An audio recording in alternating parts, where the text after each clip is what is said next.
Unprotected sex. Oh my God, I was just raped. I have a sister that just got raped. I know a friend who just got raped. Oh my God, condom slipped out. Oh my God, the condom broke. Oh my God, I forgot to wear a condom. Oh yeah, this video is for you. Let's roll in. Welcome. How are you doing? Thanks for joining again. Did your condom broke? Did your condom slip off? Have you just been raped? Or did you forget to wear a condom? Today we'll be talking about unprotected sex. What you should do immediately you have unprotected sex. What is unprotected sex? Unprotected sex is when we have sexual intercourse, vaginal, penile intercourse without physical protection. And when I'm talking about physical protection, I'm talking about the male condom, the female condom. Now, what are the instances that we can consider as unprotected sex? If you have been raped, if the condom slipped off, if the condom broke, and let's say you forgot to wear a condom. The two things you should be worried about whenever you have unprotected sex, or when you know anyone that has had unprotected sex, either he has been raped, the condom slipped off, the condom broke, or they didn't plan, is that they may have a sexually transmitted disease or infection, and they may get unwanted pregnancies. Now we'll start with number one, and that is the unwanted pregnancies. Unwanted pregnancy can be very, very disturbing, especially if you're not financially ready, if you're sleeping around, if you are not into the person or the guy that you are sleeping with, if you're not married. These are the things that, go through the mind of a man or a woman whenever they realize that they had unprotected sex. Now you begin to ask yourself, do I want to start going through mommy issues, baby mama issues, baby daddy issues? These are the things you need to think about whenever you are having unprotected sex, or whenever you think of having sex with anyone other than your spouse. Some people are not bothered about unwanted pregnancy because, the world is advanced today.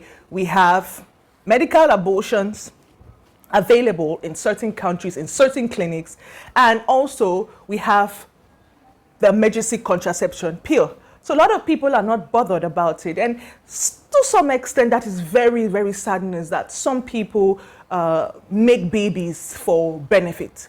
They make babies for money. They make babies to exploit men or to exploit women. Whenever you think about making a baby for benefit or for money, ask yourself, if I were treated that way, if my parents were treated me that way, how will I feel? Think about the child's mental health.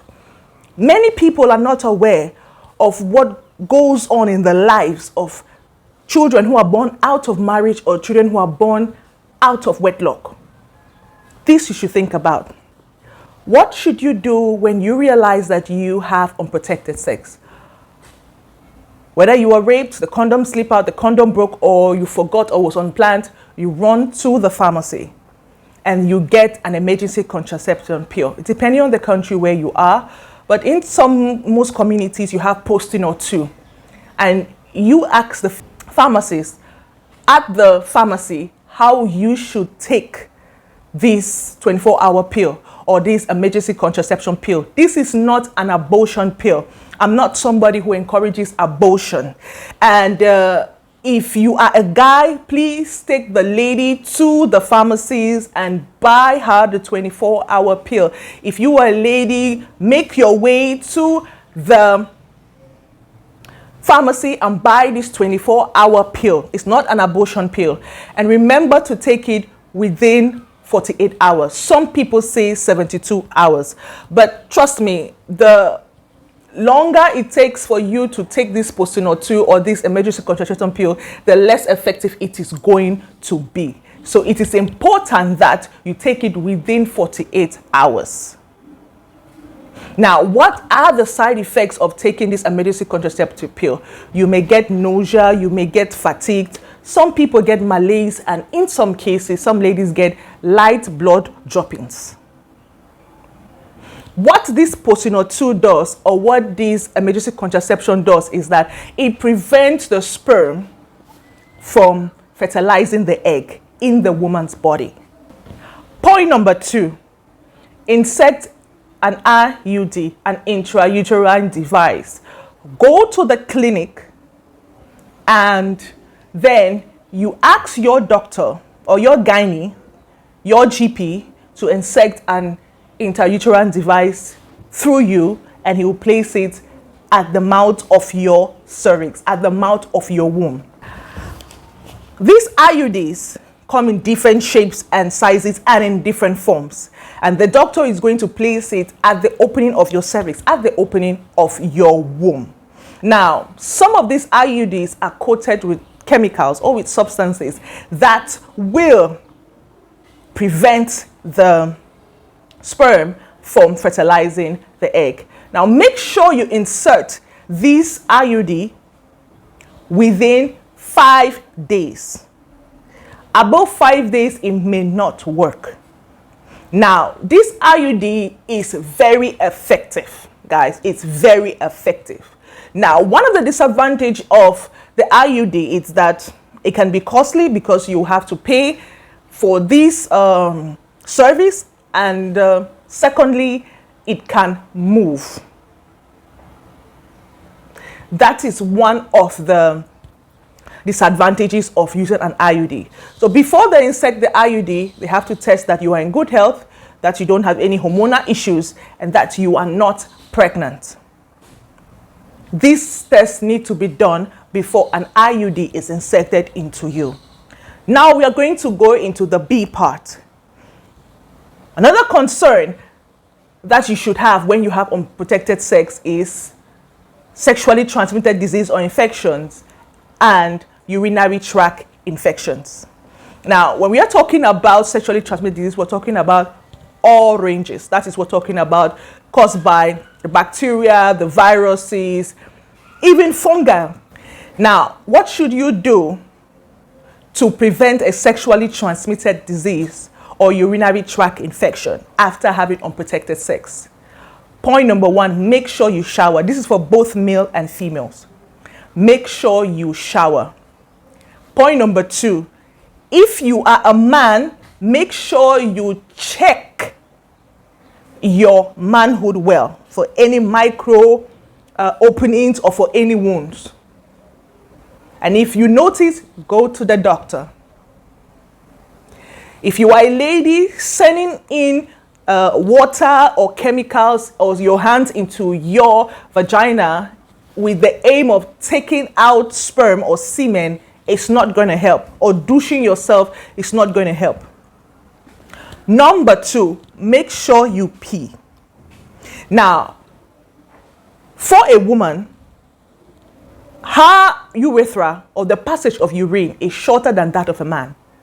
So during sexual intercourse, some microorganisms or germs could go through that urethra. You know, the urethra is just a very, very tiny opening on the clitoris, just by the clitoris.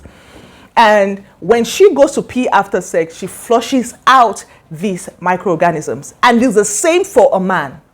So both male and female should make sure that they pee immediately after sex.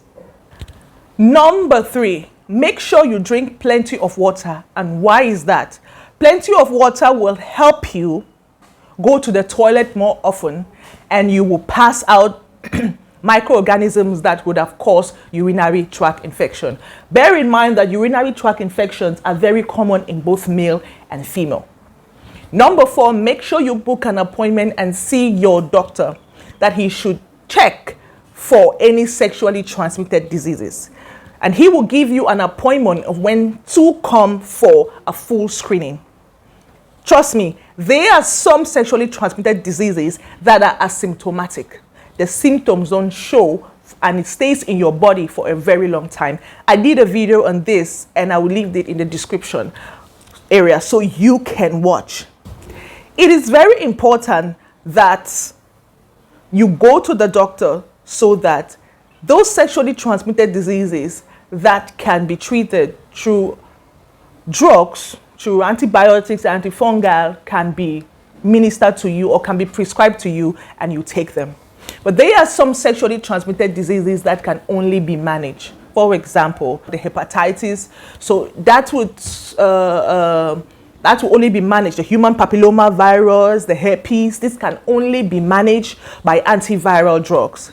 The fifth point, if you assume or if you think in the back of your mind or you believe that the person you had unprotected sex with may be HIV positive, it is very important that you go. You'll be ministered a post-exposure prophylaxis, and this is going to help control the microbial load. It's going to boost your immune system, and your immune system will be able to fight any form of virals or any kind of viruses that come into your blood. Now, it is good that you should know that whether it is oral sex, whether it is anal sex, whether it is vaginal and penile intercourse,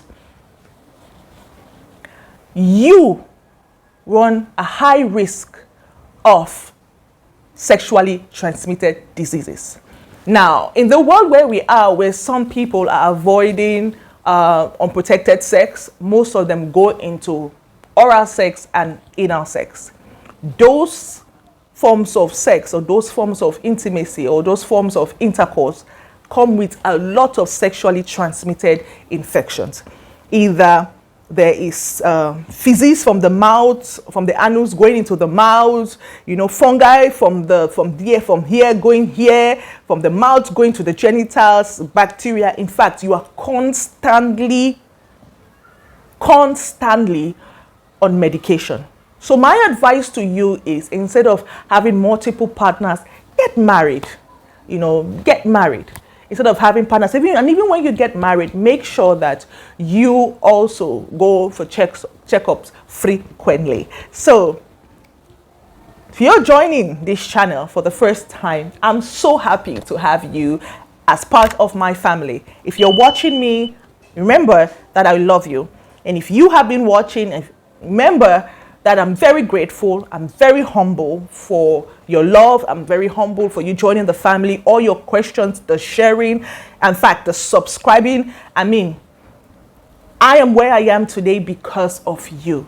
And I do these videos because I love you. Encourage me by sharing, by commenting, by subscribing, and even giving me a super thanks just to encourage me. Remember that no work, no support is small. I appreciate every comment, every form of love, every form of sharing, and every subscribing. Thank you for joining me in today's class. I remain your seasoned medical professional, Gwendolyn Hale. Bye-bye.